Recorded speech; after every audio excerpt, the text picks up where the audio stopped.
কামরুজ্জামান রতন ভাই, আপনার কাছ থেকে জানতে চাই কয়েকটি মন্তব্য নিয়ে আপনার মন্তব্য। জামাত ইসলামীর নায়েবে আমির সৈয়দ আব্দুল্লাহ মোহাম্মদ তাহের তিনি বলেছেন যে জাতীয় নির্বাচনের আগ মুহূর্তে বিএনপির তৈরি রাজনৈতিক অনিশ্চয়তা ও উত্তাপ ফেব্রুয়ারি নির্বাচন অনুষ্ঠানের প্রক্রিয়াকে বাধাগ্রস্ত করছে।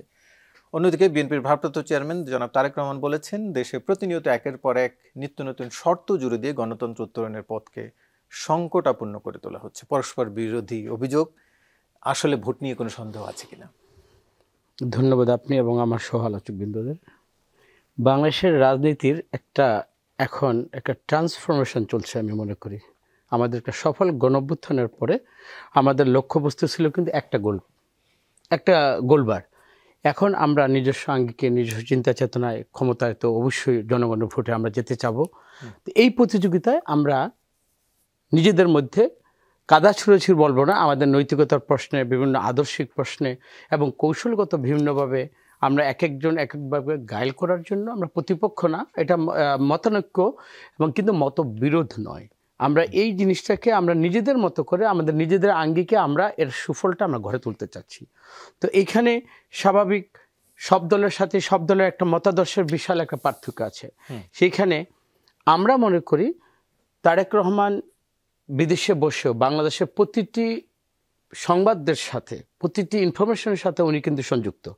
বিদেশে থাকলে আপনি জানেন সেখানে কোনো আমাদের ইনফরমেশন কোনো ঘাটতি নেই, বরং উনি যা বলেছেন এদেশের প্রেক্ষাপটে একটা কথাই তো আসছে যে নিত্য নতুন এখন যে দাবিগুলো আসতেছে সেই দাবিগুলো তো আমাদের আন্দোলনের সময় আমরা কখনো দেখিনি।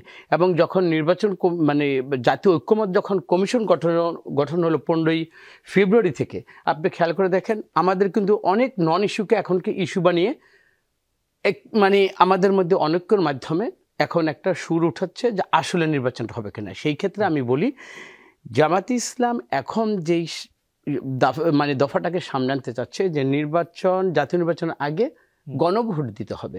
আপনি দেখেন আমাদের যদি সব অ্যাজ পার শিডিউল যদি আমরা 15ই ফেব্রুয়ারি বা মাঝামাঝি ফেব্রুয়ারিতে যদি আমরা নির্বাচনটা আমরা নিই, 3 মাস আগে বা 2.5 মাস আগে নির্বাচনের যে সময়টা থাকতে হয়, নির্বাচন ঘোষণার যে সময়টা থাকতে হয়, এর আগে আপনি কিভাবে সম্ভব যে আরেকটা গণভোট মানে কি সম্পূর্ণ আলাদা আরেকটা প্রস্তুতি। তো এই প্রস্তুতির পরে আবার আরেকটা জাতীয় নির্বাচনের যে একটা আয়োজনটা, এটা কোনো ক্রমে এবং কোনোভাবেই কোনো দলই কিন্তু এই দু একটা ইসলামী দল ছাড়া, বিশেষ করে জামাত ইসলাম এবং চরমনের যে ইসলামী শাসনতান্ত্রিক যে দলগুলো আছে, এটা কেন জানি এটাকে সামনে এনে এবং এটা দফাটা এমন জায়গায় নিয়ে গেছে এখন রাজপথে এটা গড়াচ্ছে।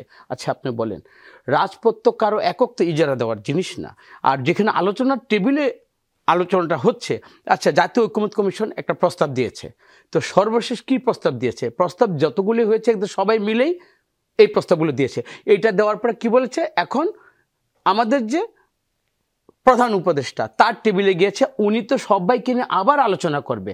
কিন্তু এইখানে একটা থ্রেট হিসাবে রাজপথকে যদি বেছে নেয়, তো আরেকটা ইস্যুতে যদি ঐকমত্য কমিশনও তো বলেছে যে ভোটের দিন বা আগে যে কোনো সময় গণভোট হতে পারে। হ্যাঁ, আজকে আমাদের এনসিপি যে ভাইয়ারা তারাও কিন্তু একই ইস্যুতে। তা আপনি দেখেন যে আমাদের স্টেক হোল্ডার যেগুলো অংশীজন সবাই কিন্তু আমরা কিন্তু এর কাছাকাছি কি সম্পূর্ণ একমতে। আমি আপনারাই তো চাচ্ছেন যে কোনো ভাবে ভোটের দিন, আর জামাত চাচ্ছে যে কোনো ভোটের আগে না, ওরা নভেম্বরে বলেছে আরেকটা এখন দেখেন এই শর্ট টাইমের মধ্যে আমি মনে করি কোনোভাবে যৌক্তিকভাবেই এখানে মান্না ভাই, জুনায়েদ থেকে অন্যান্য যারা আছে, সাইফুল হক, আপনি দেখেন সবার বক্তব্যের মধ্যে কিন্তু এই ধরনের সবাই কিন্তু রিল্যাক্স এবং সবাই কিন্তু অলমোস্ট সবাই বলেছে যে আমাদের ভোটের দিন দুইটা ব্যালট পেপারে আমরা দুইটা মতের আমরা ভোটের জন্য মানুষের সামনে দৌড়ে যাব।